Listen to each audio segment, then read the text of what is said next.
Hey everybody, how's it going? Chris here, and today I want to show you a huge stack, well pretty much my whole run of TMNT adventures, the Archie series. I have, as you see, this stack to the left there. See if I can get my finger in there, right there. That's all the TMNT series 1 through 72. I want to show you those. Eventually, some mute animals and other related books to the TMNT Archie series. A few people have been doing some TMNT videos lately. I've been wanting to do this one for a while, and once I started seeing, or to get my idea to do this video, I started seeing other people putting up some TMNT videos, so it's quite a trend right now, and I wanted to get on it quickly. So first up here, to show you guys this poster. This is from 1990. It was actually a painted picture that I got when I was a kid in the 90s, and it came in a glass frame. It broke, never repaired or got a new frame for it, so it's gotten beat up over the years. But I love the art and the painted look so much. I'm not even sure who the artist is, but I do believe this painting did grace the cover of a collected edition. I'm not sure of which collected edition, but of a collected edition of TMNT books. So really awesome, beautiful picture. And now I want to get into the series, show you guys the series that started me on comic books. I have a great affection for this series, and it may not be worth hardly anything really, like $1 per issue, but it is actually the series that means the most to me, just because it's from my childhood. It's the first comic books that got me started on this. So yeah, so let's go ahead, show you the issues. Okay, so let's get to showing my Archie TMNT comics, and of course let's start with issue number 1. The series began with a 3-issue miniseries. Here's issue number 1. And series began with some great covers, you know, with Laird and Eastman, Levine, all those kind of guys doing the covers, and a lot of the names associated with the original TMNTs worked on these books. Many of those names are, of course, Kevin Eastman, Peter Laird. You'd have Steve Levine. Here's issue number 3 of the miniseries. There was Brown, Lawson, Dan Berger. First 3 issues, I think writer and artist inside was Dooney. So here's issue number 1 of the ongoing series. I love this cover. I think it'd look really good as a tattoo, actually. Really cool cover. Here is issue number 2. Nice cover again. I think Eastman Laird cover there. Issue number 3, pretty good cover. Lots of green. Issue number 4, not one of my favorite covers. The next few covers are not my favorites for sure. A little too cartoony. Early books did kind of follow along with the cartoons a bit, but they eventually got away from it, and the series got really amazing, and of course I'll get into that later. Issue number 5, Rayman. There was also a lot of characters, I believe, that were created in the comic books that they created for,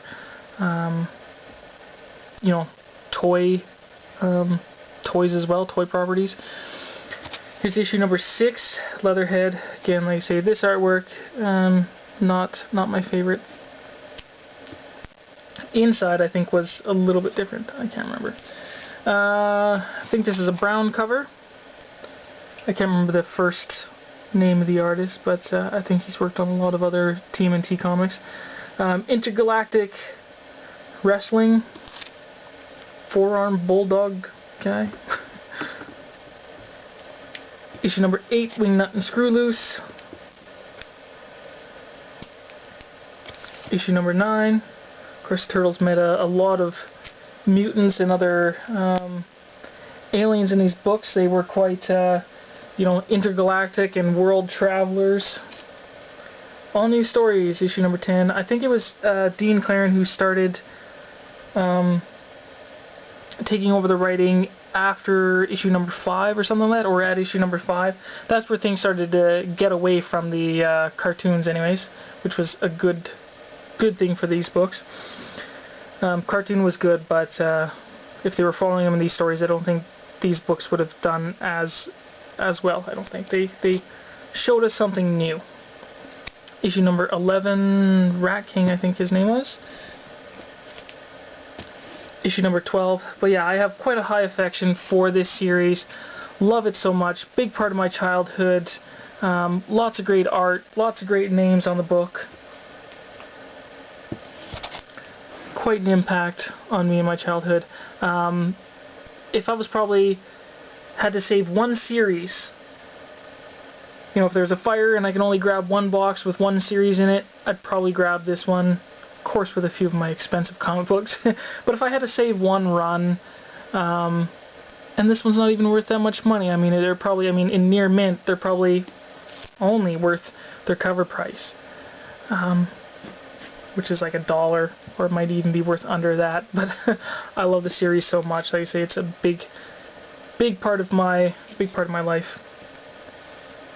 I mean, the Turtles, of course, were in the Archie series particularly environmentally friendly. You know, they really like to save animals, you know, the environment.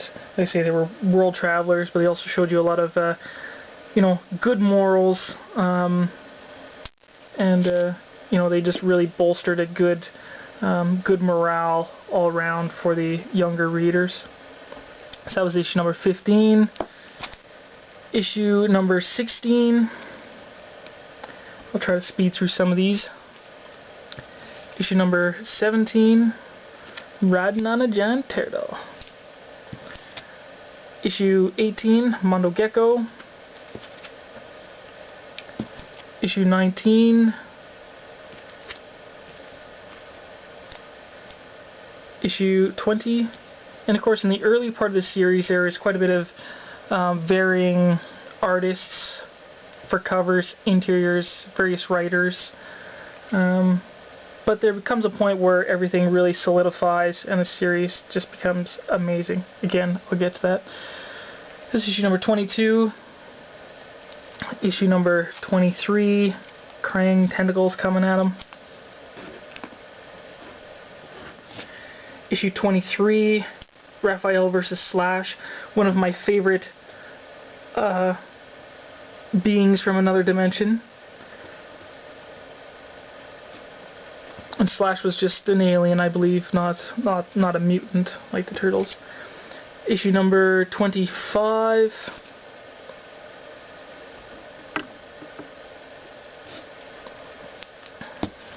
Issue number 26. Yeah, so they did a lot of space travel. Met a lot of aliens. A lot of mutants. Issue number 27. At one point, too, Archie ends up noting on the covers that the books were actually printed on recycled paper. Here's issue number 28. And I believe this is where Chris Allen starts his interior artwork, which is probably the fan favorite and my favorite artist on this series. I think he really showed what you can really do with an Archie series. This is issue number 29. Of course, Ninja Turtles, they of course went through a lot of the Japanese mythology in these series as well. This is here, dragons and underworld demons. Issue 31. Yeah, so here's where they note printed on 100% recycled paper. This covers Chris Allen artwork, I believe. I think this may be as well too. I think that says CL in there. Yeah, so anyways, this is the kind of art you would expect on the inside, and I really loved it. It really suited the series. I still love Allen's artwork to this day, and as a kid, if you've seen some of my previous videos, this is issue number 32, some of my previous videos, where I showed some of my childhood artwork. I did practice Chris Allen's artwork style quite a bit. Here's issue number 33 with four-armed tiger fella. I think his name was Kathmandu, I think. Let's see, they went lots of places around the world. Great cover, Peter Laird. Issue number 34. Ninjara, I think that's character's name right there, and Raphael. They eventually become boyfriend girlfriend. Issue number 35. Issue 36. Issue 37. Revisiting the Intergalactic Wrestling Federation. Turtles versus the Turtles. And those wrestling outfits are just awesome, I think. So, and of course, the Turtles, they had a lot of their funnies in here. They were goofy. Just as a pure fun comic book, I think this is a great series. Had a good, Archie, but independent kind of feel to it as well. Okay, so getting into this comic, this is issue number 38. What is cool, starting at this point, they did a little crossover and cool story arc. Sorry, kind of stumbling through this. So here's issue number 38 and 39. What was cool, again, like I say, a thing that stands out or that you're kind of shocked about in an Archie series is to have connecting covers, and the covers didn't only connect between themselves, but in the crossover with issue number 6 of Mighty Mutanimals. So a 3-page, 3 comic connecting covers. Famine, War, Pestilence. So that was the idea that they went through in that series. Great artwork on the front there. That is Laird and Farley. I really like that artwork there. Having such names as that on the book too these are books that I think that are great for that were really great for the younger readers, but also people who are fans of the original Turtles. I think these would be a great fun read for you guys as well. Issue number 40, and when I get to it, I think somebody like Captain Strangelove would probably really enjoy the Halloween specials for the Ninja Turtles. I think they really would be your type of style, Hans. Here's issue number 41, this caveman mammoth mutant. Now here's where the story, the artwork, and the story was just amazing. The Future Shark trilogy, and bringing into the series the Future Turtles. Future Turtles were probably a big part, most memorable story arcs with them. And with issue number 42, if I remember correctly, this is where Chris Allen also began writing with Dean Claren. Some of the most shocking, amazing stories going on here. Beautiful covers by Laird and Brown. Issue number 43. And probably one of my favorite covers of this series, issue number 44. The shark's name is Armageddon, I believe. This is a Laird and Brown cover again, but I think it's got great colors. It's just this menacing shark mutant looking like he's just about to twist Leo's head off. Amazing. Most shocking of a cover for an Archie series, I think. And I think within this series, reading some stuff quite a while ago, that there was a lot of maybe some in-house chaos, because around this point they were really starting to push some of the artwork and I think some of the storylines that they were producing for the younger audience. But I feel this was some of the high points of the series for sure. Loved it so much. The comic felt like it was growing up with you, but also pushing it a little bit more. But they were staying within the boundaries, showing you good morals and being environmentally friendly and all that kind of stuff. So really great. Future Shark trilogy, definitely a high point of the series. Here is issue number 46. They're being hunted. Oh no. Not sure, but maybe the story was probably called Fox Hunt. I'm not sure. Here's issue number 47, Sarnath. I think he was a new character, of course, for the series. There's probably quite a few other characters that were like Ninjara that were created just for the series, and a lot of the mutants that they met were made just for the series. Here's issue number 48. Them shooting lasers in space. That's cool. With an extra mute animals backup. And I love those crossovers that they had with the mute animals. Issue number 49.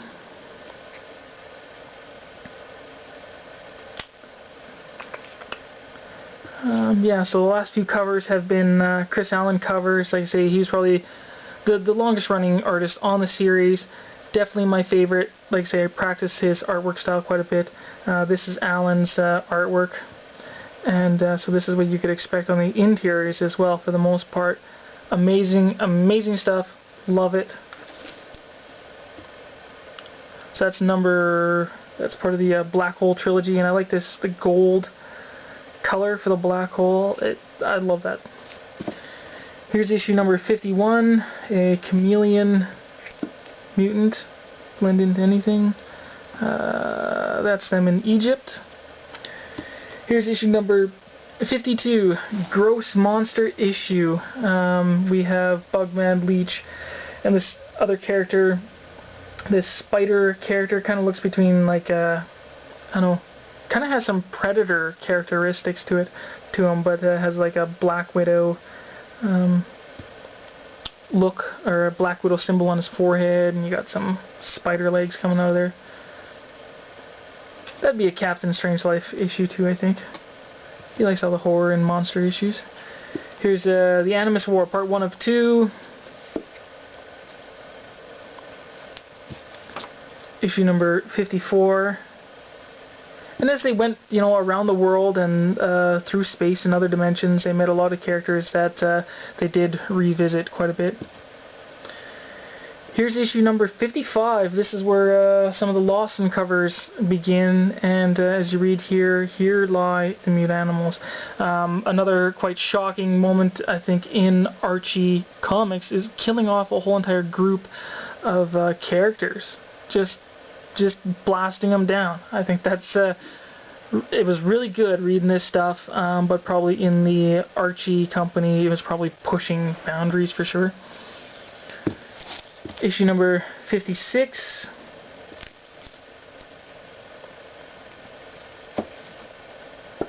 Issue 57. And just a note as well, yeah, that they did have more than one crossovers and meetings with the mute animals, which is another favorite thing of mine, is having those crossovers. Issue number 58. Again, Allen and Brown cover. Issue 59, a blinded Michelangelo caged. He ended up being captured. Issue number 60.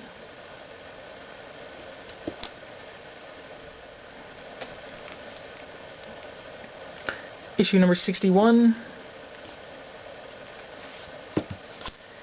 Issue 62. This was beginning with these Cyber Samurai stories. These were definitely some of my favorite, most memorable as well. Cool Iron Man-esque suits for all the turtles. And like I say again, this is going back to the Future Turtle stories, which was some of the best, in my opinion, in the Archie series. So issue number 62 came with a cool gatefold poster, a bold new direction, and like I say, before that, there was some boundaries pushed, and I think there was a lot of in-house chaos at Archie, probably, about some of the stuff that they were producing. This is issue number 63. Cool cover. I like that one. Michelangelo versus Verminator X. Issue number 64. And if you haven't noticed yet, the future Raph is missing an eye. Issue number 65. Leonardo being attacked by brains. You gotta read to find out what happens. Issue 65. This is the warthog alien that is stealing the brains. And you see him, he's got this backpack tube full of brains. Issue 67, sadly getting close to the end of the series. Issue 68, and after meeting this wolf pack, I believe Raphael and Ninjara do eventually break up.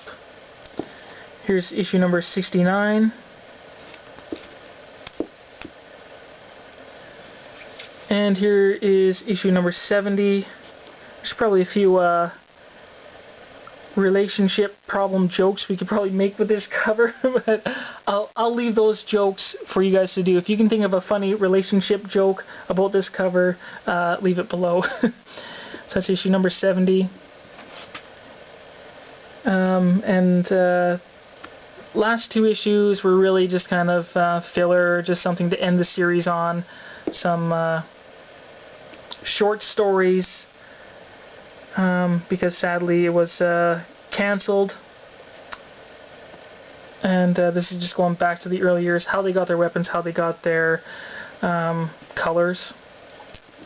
So, but the actual main stories ended off with issue number 70, but they did have plans to continue and did have some a new story in the making. And as they show you here on their hype page to show what's coming next, this was supposed to be the Forever War Part 1 of 5. Great promo art there, I think. A very menacing Shredder. Again, the Forever War is about the future Turtles. Again, some of the favorite stuff. So I was really looking forward to this. This was supposed to happen in 95. So 95 is when the series ended. But just overall, the series was just amazing. I loved it. Big part of my childhood. And then in 2009, still being somewhat into the Turtles, and knowing this was going to happen, I started recollecting Turtles. So for the 25th anniversary celebration, they were going to produce the Forever War in a 5-issue mini in 2009. They even had written down here saying which previews issue you could find the codes in. But then sadly that didn't happen. They advertised this miniseries in multiple books for the Ninja Turtles, and it changed the dates to when it'd be released, and also changed from a 5 to 3 issue miniseries. And that's some great Chris Allen artwork there. And it just ended up not happening. They did produce this book, just collected some of the future Shark trilogy and some other future Archie Turtle stories as a precursor to the Forever War that was going to come out. But then there was multiple problems with this graphic novel as well. What was cool about it, that it was produced in black and white, but there was multiple problems with the issue, which I did make a video quite a while ago about it. And I eventually wrote and talked to Dan Berger through emails, and I eventually got my copies sent to Mirage and got a check back from him. So yeah. So that's that. That is the main Ninja Turtle Archie series. I got a lot more to show you guys. Some of the specials, some of the Mighty Mute Animals, and other related comic books to the Turtles that I have. So I know this was a long one, but I really wanted to share this series with me. I have a huge affection for it. I love it so much. Hope you guys go out there, check out some of these issues, maybe get the whole entire series. That's how much I would recommend it. And hopefully you've learned a history about some of these Archie comics that you never knew about. So hope you guys enjoyed, and I'll talk to you later. Bye.